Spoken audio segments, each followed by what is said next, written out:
We welcome our race winner for today's Auto Club 400 here at Auto Club Speedway, Tony Stewart, driver of the number 14 Office Depot Mobil 1 Chevrolet. Tony, talk a little bit about your run out there today. Just really excited about it, obviously. I mean, you hate to have them end with rain like that, but, I've lost some that way, and the good thing is we didn't back into the lead, because we stayed out and never, the leaders came in. I mean, we were leading this thing and had earned that spot. So proud of that. I feel bad for Denny and Darian, to have a car that strong, and it was a hard call and I know it was hard for Steve and for all the other crew chiefs. I mean, we're kind of sitting on the west edge of this cell, and it looked like it was all going to go north, but we just kind of caught the edge of it, but you didn't know if it was going to go away or if it was going to keep building, and you hate to see guys lose spots like that pitted, but I was proud of our day. I mean, I made a mistake in qualifying on Friday, and I think we were going to be a top 3 car in our qualifying run if I wouldn't have got sideways on the outlap, so I lost a lot of time to the line, but our car drove really, really well in traffic, and felt like it was real maneuverable as far as being able to move to different spots on the racetrack than other guys were at, and I felt like we could move around when some of the other guys seemed to be a little more line committed, but just really proud of this guy sitting to my left. I mean, Steve did an awesome job all day of the changes that he made. I mean, every time he changed something, the car really responded well to it, and that's when you got a really good race car under you, when you can make little changes and it makes a big difference. So he just did an awesome job. Every run we got better and better and better, and even if it went, even if we went back to green, I felt like we still had little ways to go to get it perfect, but I was confident Steve was going in the right direction, no doubt. So I felt like we still had more that we could gain on it and would gain on it as the day went. So either way, whether it rained or didn't rain, I felt confident that we had a car that was capable of for sure running in the top 3, and definitely had a great shot at winning, I think.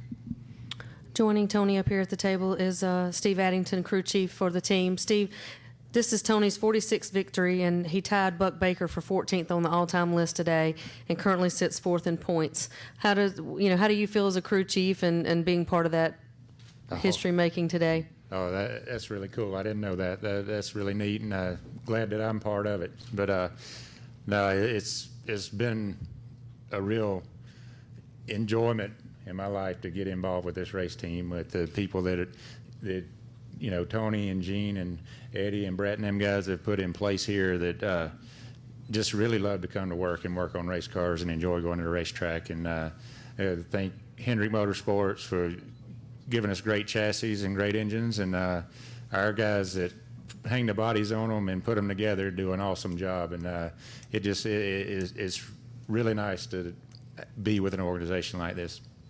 Also joining Steve and Tony is Gene Haas, owner of the number 14. Gene, talk a little bit about how you being here today and winning this race with Tony and Steve. Well, it's always a lot of fun to win races. I'm really happy with the changes that we made last year at Stewart Haas Racing. I think you're starting to see the results. Tony's a great driver, and I've always told everybody on the team that if Tony's not winning, we're not doing our job. We're not giving him a car he needs, because if the car's right, Tony can win at any track, anywhere. So I think this is just showing the results that we really have a great team now. Tony rolls off the haulers fast, and they spend a little bit of time tweaking the cars and getting them right. And the result is that we are going to be competitive at every track we go to now. Okay, we'll open it up for questions. We'll start here in the driver meeting room before we head to the other media outlets. Please raise your hand. We'll get a wireless mic to you, and we'll start here with David. Thanks.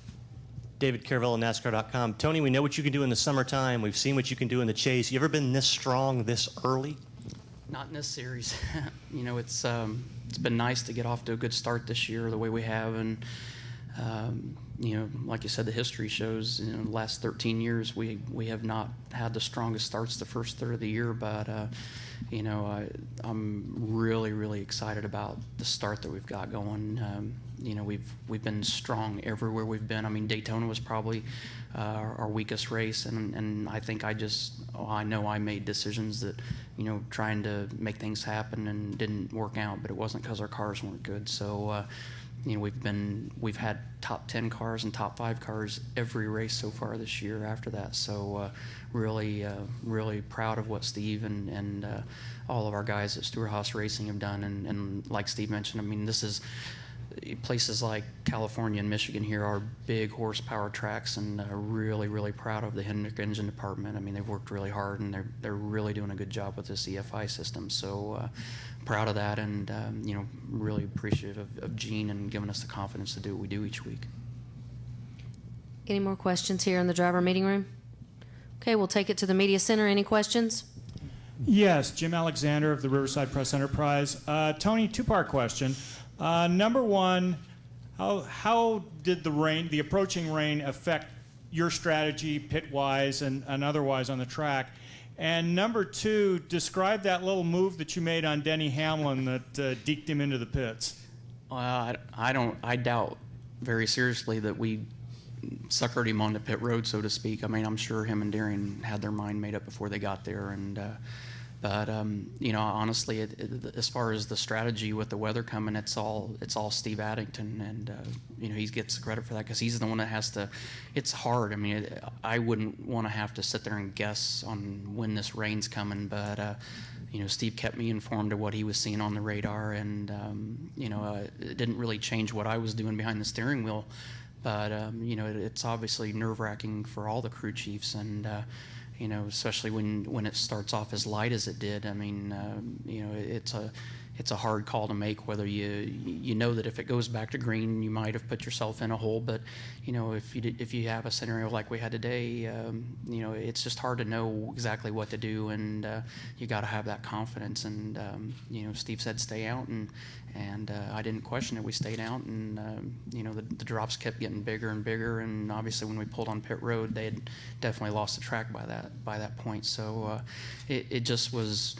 You know, it would be a lot easier for all the crew chiefs today if the cell just came straight at us. But you know, if you watch the radar, it was we were on the west side of that front that was going through, and a lot of it was just going north. You know, across the west side. So, or we were on the east side of it, I guess. But you know, it was so close to not getting us or getting us, but you know, it just makes it nerve-wracking for guys, and that's why you know, 6 of them came and pitted. You don't know 100% what that weather's going to do. So I would say Steve can answer that question better than me. I know I wouldn't want to have to be in that position, and you know, these crew chiefs, they earn their money for sure by having to make these kind of calls, and it's difficult, and it's nice being in the driver's seat and not having to worry about it and letting somebody else take that responsibility. Next question from the media center. Kay Presto, Cars in Competition. Tony, yesterday you and Addington and Ryan Newman were having a deep conversation about tires just outside the garage. Before the rain today, how important was the performance of the tires in this race? Well, I mean, we were. It always, in the race, the tire wear and you know, small issues that kind of creep up in practice always seem to go away during the race, because you get a lot more rubber on the racetrack, and obviously having the nationwide race run yesterday helps out with that a lot too. So you know, the stuff we saw wasn't severe by any means, but you know, we try to work really closely with Goodyear, and all the teams do, and if there's something that creeps up like that, you definitely want to make Goodyear aware of it. But you know, Jim Campbell and his guys came over and didn't think it was going to be an issue, and immediately from the drop of the green flag, what we saw on our tires yesterday, we didn't see it all today. So you know, the history kind of, you know what it's going to do in the race, and you know that it's probably going to be a lot easier on the tires, and we didn't have any of the issues that we were looking at when we were looking at the tire yesterday. Next question from media center. Hi, Tony. Tim Dutton from the Press Enterprise. Can you talk just for a moment about your pass of Kyle as you guys were coming up on Montoya there on lap 84, I think it was? Yeah, I mean, I think our car was, I think we made up a lot of ground on Kyle, I think, in traffic. And, Kyle was really, really strong, I would say, the first 10 laps of a run. And it seemed like after that, we were able to make up ground on him. And, at that part of the run, we had, we had caught a lot of lap traffic at that point. I think our car was just a little better in traffic than his was at that point of the race. And, my theory has always been you can't pass them if you're following them. So I went behind Juan, and my car really liked the outside. So I felt like I had a better shot at going to the outside of him than trying to go to the inside, and got a really good run off the corner and got by Juan too. Next question. Yeah, Tony, Corey, carsandcompetition.com. Do you feel that the lack of cautions helped out you with the car being so good, not allowing your competition to really work on their cars to get better? Well, they still had opportunities to work on them just like we did, but I think it was nice not having to deal with any restarts. The restarts can get kind of hairy here, but it's, and especially our car wasn't quite as strong as Denny and Kyle's cars for the first 5 or 6 laps, but it seemed like after that we really settled in, and our car was really, really good the last half of a run. So I'm not sure that the restarts would have been great for us, but I think that last particular run that we made, that was the best we had taken off all day, so we were definitely gaining on that side of it.